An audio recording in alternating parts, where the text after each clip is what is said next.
Good day and welcome to another edition of the Military and Foreign Affairs Network. I'm your host, the Voice of Reason. In today's report covering the ongoing civil war taking place inside of Ethiopia, we continue to hear reports that the Oromo Liberation Army is picking up the tempo of its operations inside of the Oromia region. We're hearing about a number of towns that are starting to become under siege, where there are military units based in and around these towns, military units, security force units, uh, federal police units of the Ethiopian Army. We also continue to hear about supply disruptions, major arteries being shut down by the Oromo Liberation Army as it continues an uptick in its operations in conjunction with the Tigrayan Defense Forces. So again, we do know that there has been an informal alliance, possibly some sort of formal alliance between the OLA and the TDF, and we will see how deep that alliance actually goes in the coming days, weeks, and months. But it would look like after that announcement was made recently, we are starting to see a significant uptick in the operations that are being conducted by the Oromo Liberation Army. Now, that's not to say that operations were not going on prior to that. They actually were, and were actually picking up as well in terms of the aggressive nature of some of these operations, and we've seen that going back for several months now. What's going on in the north as the Tigrayan Defense Forces continue to push along the south central front? Um, the TDF has now pushed past Wakale. Fighting is still ongoing in the vicinity of Wakale as the TDF pushes further south. And we are continuing to hear reports that some units of the TDF has indeed pushed as far as Hayek, and will continue to push south towards Salula, and that would be the gateway to a direct assault or a more of a envelopment operation against the city of Dese and Kombolcha. We continue to see reports coming in of the advance from Weldia west, which would appear to have the primary focus of seizing control of Debre Tabor and then the vital road junction that leads to Gondar and Bahir Dar. But we can confirm that both Debre Zabit and Nefes Micha have come under the control of the Tigrayan Defense Forces. There are still reports of fighting in this area as the Tigrayan Defense Forces continue with cleanup operations against Amhara paramilitary militias. These forces, in terms of the Tigrayan Defense Forces, will continue to push west of these two cities as they again look to sever the vital road junction to Bahir Dar and Gondar.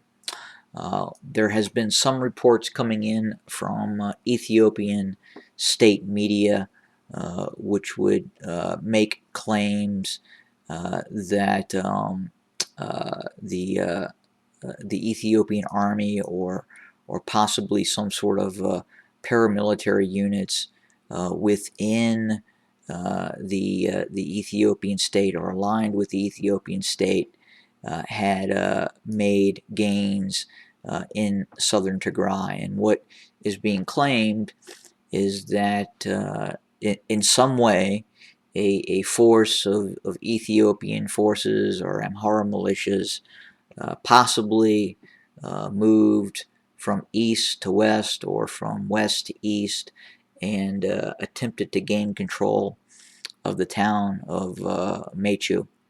Now, I would have to ask the question if the Ethiopian state and these Amhara militias as allies are not able to conduct defensive operations to hold major towns and cities such as Weldia, Mersa, Kobo, and Lalibela, and now even farther west with Debrecen and Nefes Micha. How could it be possible that they could launch a sudden counteroffensive into southern Tigray? And what would be the purpose of that, other than to divert some attention, which I guess is possible. But if you're not seeing any form of defensive success and not having the ability to defend territory in a reasonable manner, which we are actively seeing, then how could one expect that this same force could suddenly launch an offensive operation into southern Tigray? I would say that it is unlikely. It is possible that maybe a unit, an infiltration type of unit, conducted some sort of operation into southern Tigray, and then possibly has since withdrawn or is being removed from the area. But again, we've seen no documentation of this as of yet in terms of actual video footage or anything of the sort. So I would say it's fairly highly dubious at this point. And again, if these sort of resources existed to conduct such operations, then most likely we would see operations to defend territory that need to be defended, as opposed to these other operations into the Tigray region. I just don't think they have that kind of capability right now. Both the Ethiopian Army has been heavily damaged, and the Amhara region, the Amhara Regional Police and Special Forces and their paramilitary units are really experiencing significant setbacks, as well as we are seeing a diminished cooperation between these Amhara paramilitaries and the Ethiopian Army in terms of cooperation. There has been a fracture in terms of a dispute, in terms of the Amhara paramilitaries wanting the Ethiopian Army to remain in certain areas, while the Ethiopian Army has withdrawn from certain areas, and this has created that fracture. So these joint operations are not going very smoothly in terms of the Amhara militias and the Ethiopian Army. There's not a unity of command. Both sides are marshaling forces in their own manner. In Addis Ababa, the Ethiopian Army is attempting to reconstruct the Ethiopian Army that was shattered in central Tigray, while the Amhara militias are trying to put something together to hold back this onslaught that has invaded the Amhara region in the form of the Tigrayan Defense Forces, who hold a tremendous grudge at this point because of the nature of the conflict that was brought into the Tigray region. But that is the status of the ongoing conflict as we speak. More to come later. Have a great day, everybody.